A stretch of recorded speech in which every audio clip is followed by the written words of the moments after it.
పక్షవాతానికి ఇంజెక్షన్‌తో treatment ఉందా? ఇది చాలామంది నన్ను అడిగే ప్రశ్న ఇది.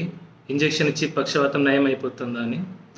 సో, పక్షవాతం అంటే ఏంటి యాక్చువల్లీ? మెదడు అనేది మన బాడీ మొత్తానికి కంట్రోల్ సెంటర్. సో, మెదడులో 2 భాగాలు, ఎడమ, కుడి. మామూలుగా ఎడమ వైపు మెదడు కుడివైపు శరీరాన్ని కంట్రోల్ చేస్తుంది. కుడివైపు మెదడు ఎడమవైపు శరీరాన్ని కంట్రోల్ చేస్తుంది. సో, మెదడులో లెఫ్ట్ సైడ్‌లో సెరిబ్రమ్‌లో రక్తం గడ్డకట్టడం లాంటిది ఏమైనా అయితే రైట్ సైడ్ అనేది పడిపోతుంది. రైట్ సైడ్ అయితే లెఫ్ట్ సైడ్ పడిపోతుంది.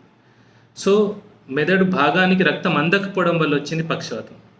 పక్షవాతం వచ్చింది మనం ఎలా గమనించాలంటే ముఖం వంకర పోవడం, నోరు వంకర పోవడం ఒకటి, చేతులు కాళ్ళు వీక్ అవ్వడము, లేదంటే పూర్తిగా పడిపోవడము, మాట తొత్తరబోవడము, స్లరింగ్ ఆఫ్ స్పీచ్ అంటాము. ఓకే, ఇలాంటి సిమ్టమ్స్ అనేవి మనకు పక్షవాతంలో తెలుస్తాయి. కొన్నిసార్లు పక్షవాతం వచ్చే ముందు కూడా కొన్ని సిమ్టమ్స్ ఉంటాయి. అంటే జస్ట్ ఒకవైపు తిమ్మిరి రావడం, ఓన్లీ వన్ సైడ్ తిమ్మిరి రావడం, అంటే ఒక సైడ్ కొంచెం వీక్ అనిపించడం, మళ్ళీ నార్మల్ అయిపోవడం. దాన్ని TIA అంటారు, transient ischaemic attack. So TIA అనేది మనం తొందరగా తెలుసుకుంటే మనం పక్షవాతం నుంచి రాకుండా కూడా మనం బయటపడవచ్చు. సో పక్షవాతం 2 రకాలు, ఒకటి ఇస్కిమిక్ స్ట్రోక్, ఇంకోటి హెమరేజిక్ స్ట్రోక్. ఇమాజిన్ ఇదొక పొలం ఉంది, పొలంకి ఈ పైప్ లైన్ ద్వారా నీళ్ళు వస్తున్నాయి.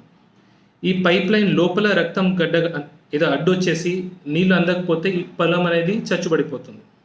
ఈ పైప్ లైన్ లోపల రక్తం గడ్డగడితేనేమో ఇస్కిమిక్ స్ట్రోక్. అదే పైప్ లైన్ పలిగి రక్తం బయటకు లీక్ అయిపోతే కూడా ఈ పొలానికి రక్తం అందదు, అంటే నీళ్ళు అందదు, అది haemorrhagic stroke. So pipe line లోపల రక్తం రక్త నరం లోపల రక్తం గడ్డగట్టడం ఇస్కిమిక్ స్ట్రోక్. రక్త నరం పలిగి రక్తం బయటికి వస్తే అది హెమరేజిక్ స్ట్రోక్. అయితే రక్త నరం లోపల రక్తం గడ్డగట్టినప్పుడు, ఇస్కిమిక్ స్ట్రోక్ వచ్చినప్పుడు 4.5 గంటల లోపల మనకు థ్రాంబోలైసిస్ అనే ఒక ప్రక్రియ ఉంటుంది. ఒక ఇంజెక్షన్ ఉంటుంది.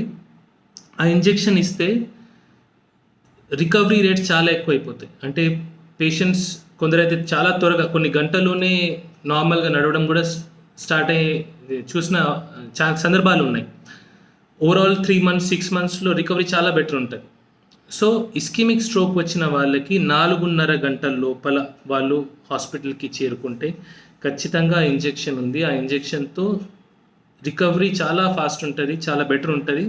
ఓకే, సో ఇదొకటి. హెమరేజిక్ స్ట్రోక్ ఉన్న వారికి ఆ ఇంజెక్షన్ లేదు. హెమరేజిక్ స్ట్రోక్ ఉన్న వారికి మనం సిమ్టమాటిక్గా ట్రీట్మెంట్ చేయాలా, ఆ వాపు పెరగకుండా చూసుకోవాలా.